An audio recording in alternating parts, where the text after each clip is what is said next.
How you doing? It's Paul from AM/PM Tree Service. I know you see AM/PM roofing here, but look at what's underneath. Hold on. Yeah, AM/PM Tree Care.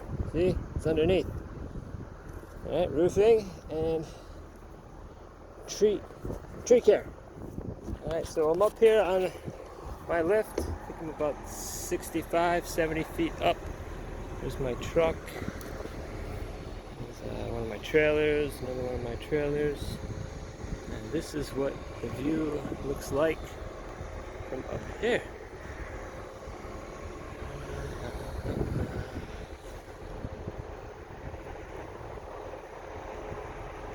Nice. So here's my plan. I'm going to cut this tree here, cut that tree, cut that tree. This way I'll be able to move these trucks right back there. Right now they're parked out here kind of in a nice open lawn. I want to get it in those woods over there. Alright, over and out. Signing out, Paul from AM/PM Tree Service.